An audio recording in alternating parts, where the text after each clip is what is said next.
ជាកិច្ចចាប់ផ្ដើមខ្ញុំបាទសូមគោរពជំរាបសួរដល់លោកគ្រូនិងសួស្តីអ្នកទាំងអស់គ្នាខ្ញុំឈ្មោះជឿនសៀងហុងជានិស្សិតឆ្នាំទី3ជំនាញគ្រប់គ្រងចំនួន3284ហើយថ្ងៃនេះផងដែរខ្ញុំនឹងលើកយកប្រធានបទមួយនៅក្នុងមុខវិជ្ជា Office Management យកបកស្រាយគឺ Productive Workspace អញ្ចឹងមុននឹងឈានចូលដល់ការបកស្រាយខ្លឹមសារអត្ថបទរបស់យើងខ្ញុំសូមបង្ហាញត្រួសអំពីនិយមន័យពាក្យថា workspace និងសារៈសំខាន់នៃ productivity ដូចនេះតើអ្វីទៅគឺជា workspace workspace គឺជាកន្លែងដែលយើងសិក្សាឬធ្វើការមានដូចជានៅផ្ទះនៅតាមសាលារៀនឬក៏តាមការិយាល័យជាដើមហើយការមានកន្លែងធ្វើការដែលល្អគឺវាមានសារៈសំខាន់ខ្លាំងណាស់ពីព្រោះថាវាជួយឲ្យយើងមានការផ្ដោតអារម្មណ៍និងធ្វើការបានកាន់តែប្រសើរ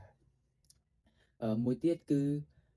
ហេតុអ្វីបានជា productivity ឬក៏ផលិតភាពវាមានសារៈសំខាន់ដូចនេះ productivity គឺវាមានសារៈសំខាន់ពីព្រោះថាវាជួយយើងឲ្យបញ្ចប់កិច្ចការងារសំខាន់បានលឿនជាងមុនកាត់បន្ថយភាពតានតឹងនិងកាត់បន្ថយភាពភ័យស្លន់ស្លោ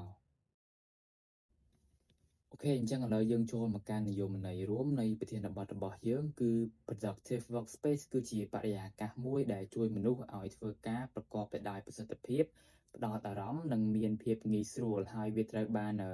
រចនាឡើងដើម្បីកាត់បន្ថយនៅការរំខាននិងបង្កើនប្រសិទ្ធភាពការងារ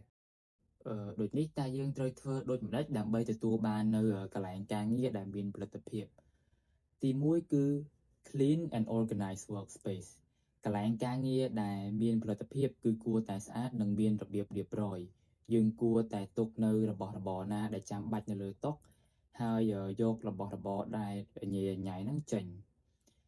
ហើយការធ្វើបែបនេះហ្នឹងគឺវាជួយឲ្យយើងមានការផ្ដោតអារម្មណ៍បានល្អនិងកាត់បន្ថយនូវភាពតានតឹងទី2គឺ good lighting ភ្លើងបំភ្លឺគឺវាមានសារៈសំខាន់ខ្លាំងណាស់ហើយបើសិនជាមានពន្លឺធម្មជាតិហ្នឹងគឺកាន់តែប្រសើរប៉ុន្តែយើងក៏អាចប្រើចង្កៀងឬក៏អំពូលនៅលើតុក៏បានដែរហើយកាលណាយើងមានភ្លើងបំភ្លឺល្អគឺវាជួយកាត់បន្ថយភាពតានតឹងភ្នែកនិងធ្វើឲ្យអារម្មណ៍របស់យើងហ្នឹងកាន់តែប្រសើរឡើងទី3គឺ comfortable setup កន្លែងការងារគឺគួរតែមានផាសុកភាពយើងគួរតែមានកៅអីល្អនិងតុដែលមានកម្ពស់សមរម្យបែបនេះគឺវានឹងជួយឲ្យយើងធ្វើការងារបានយូរជាងមុនដោយមិនមានអារម្មណ៍ថាអស់កម្លាំងឬក៏មិនស្រួលខ្លួនទេហើយចំណែកទី4ហ្នឹងគឺ personalization យើងក៏អាចធ្វើឲ្យកន្លែងការងារឬក៏តុធ្វើការរបស់យើងនឹងវាមានលក្ខណៈកាន់តែទាក់ទាញផងដែរឧទាហរណ៍យើងអាចបន្ថែមនៅរុក្ខជាតិរូបថតឬក៏យើងអាចធ្វើការតុបតែងបែបសាមញ្ញទៅតាមអ្វីដែលយើងពេញចិត្តឬក៏អ្វីដែលយើងចូលចិត្ត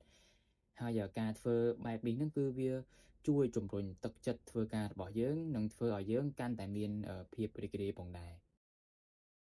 ដូចនេះបើយើងនិយាយជារួមមកគឺកន្លែងការងារដែលមានផលិតភាពហ្នឹងគឺវាមានអត្ថប្រយោជន៍ជាច្រើនវាជួយបង្កើននូវការផ្ដោតអារម្មណ៍បង្កើនប្រសិទ្ធភាពជួយកាត់បន្ថយនូវភាពតានតឹងនិងជួយទៅដល់សុខភាពរបស់យើងនឹងឲ្យកាន់តែប្រសើរឡើងផងដែរ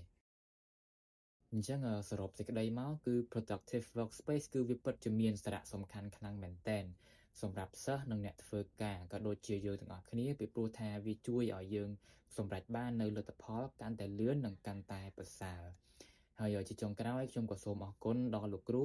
និងអ្នកទាំងអស់គ្នាដែលបានចំណាយពេលវេលាដ៏មានតម្លៃស្ដាប់ខ្ញុំបកស្រាយនៅប្រធានបទមួយនេះតាំងពីដើមរហូតដល់ចប់សូមអរគុណ